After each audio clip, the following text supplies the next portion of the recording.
Сәлем достар, парақшаны жоғалтып алмау үшін тіркеліп, лайк басып кетуді ұмытпаңыздар. Тағы да қызықты видеолар салатын боламын. Бұрынғы заманда бір жалғыз әйел жасаған екен. Ол әрдайым қызы болуын қалайды екен. Бір күні таңертең гүлдерге су құйып жылап жүргенде, қызым болса, онымен ойнап жүрсем деп армандапты. Сол мезетте алдынан бір перизат пайда болады. Ол не болды, не үшін жылап тұрсың деп сұрайды. Әйел, мен қызым болуын армандаймын, көмектесіңізші маған деп жылайды. Уайымдама, дертіңе шипа табамын. Перизат сиқыр көмегімен кішкентай ұрық тастайды. Және бұл қарапайым ұрық емес, оған мейір мен махаббатпен қара. Оны түбекке ек, сосын не боларын көресің.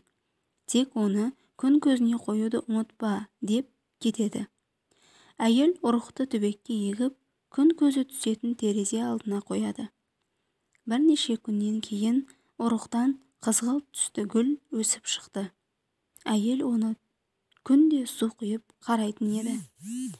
Бір күні әйел гүлді мейірмен сүйеді. Сол кезде гүл ашылып, ішінде кішкентай, нәзік, әдемі қыз отыр еді.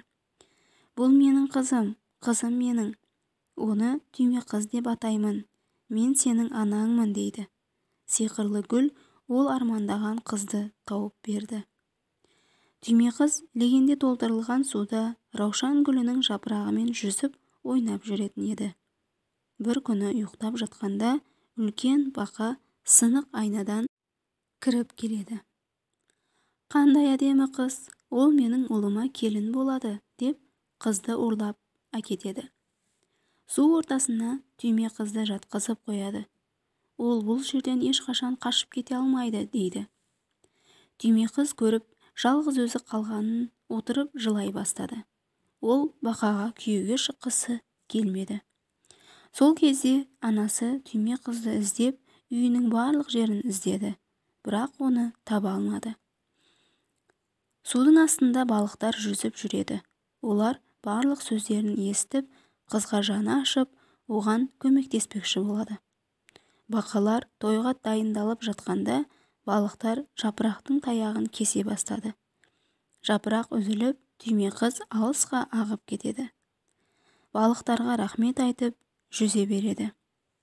Түйме қыз өте алысқа ағып кетеді. Кеш батқанда жапырақты жамылып, ұйықтап кетеді. Ертеңіне оянғанда сарқырамаға жетіп қалғанын көреді. Оны бір қоңыз көріп қалып, құтқарып қалады. Мені қай жерге алып барасыз дейді түйме қыз. Үйіме алып барамын деп қоңыз үйіне келеді. Басқа қоңыздар шығып, оларды көреді. Қоңыз, қараңдар, қандай әдемі қыз, ол менің жұбайым болады дейді. Басқалар, әдемі емес, түрі әміржулі, адамға ұқсайды екен деп бірін-кетін сөйлей бастайды. Қоңыз ашуланып, түйме қызды орман ішіне апарып тастайды. Қыс келіп қалды. Қыз суықтан жаурай бастады. Ол жейтін тамақ, жататын жер іздеп алысқа жүре береді. Бір үй көрінеді. Барып есік қақты. Үйден бір тышқан әйел шықты. Бейшара қыз, сен кімсің дейді. Мен орманда адасып қалдым. Менің қарным ашып кетті. Көмектесе аласыз ба дейді қыз. Тышқан, мен жалғыз жасаймын. Кір үйге, бірге тамақтанайық. Есімің кім деп сұрайды. Есімім түйме қыз. Екеуі ішке кірді. Үйдің іші толы дән еді. Түйме қыз жылынып алады. Тамақ бергеніңіз үшін рахмет дейді түйме қыз. Қыста осы жерде қалуың мүмкін дейді тышқан. Түйме қыздың әдемілігі тышқанды таң қалдырды. Бүгін демалыс күні, үйге көрші қонаққа келеді дейді. Сол кез есік тақылдайды. Көртышқан кіріп келеді. Ол түйме қыздың әдемі дауысын естіп, ұнатып қалады. Оған үйленбекші болады.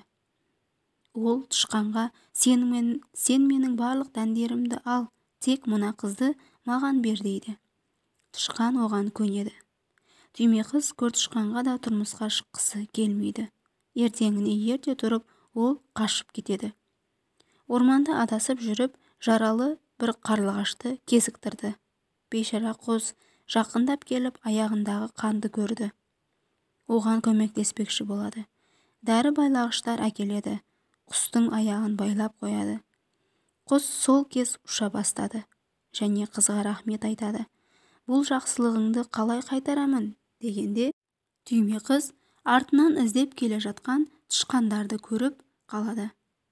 Ол қарлығашқа бәрін айтып, өзін алысқа әкетуін сұрайды. Қарлығаш қызды үстіне отырғызып, оны гүлдер мемлекетіне апарады. Түйме қыз гүлдердің әдемілігіне тамсанып қалады. Қарлығаш ұшып кетеді. Түйме қыз алғыс айтып қалады. Ол гүлдерге тамсанып, иіскеп тұрып, үйі, анасын есіне түседі. Үйін сағынғанын түсінеді. Ол жылап тұрғанда алдына гүлдер мемлекетінің ханзадасы келіп қалады. Ханзада түйме қызды ұнатып қалады және тұрмысқа шығуын сұрайды. Түйме қыз ханзадаға келісім береді. Ол үйіне барып анасымен бірге жасауды ұсынады. Түйме қызға үлкен әдемі қанаттар сыйлайды. Тез күнде тойлары болады. Тойдан соң түйме қыздың анасын іздеп жолға шығады.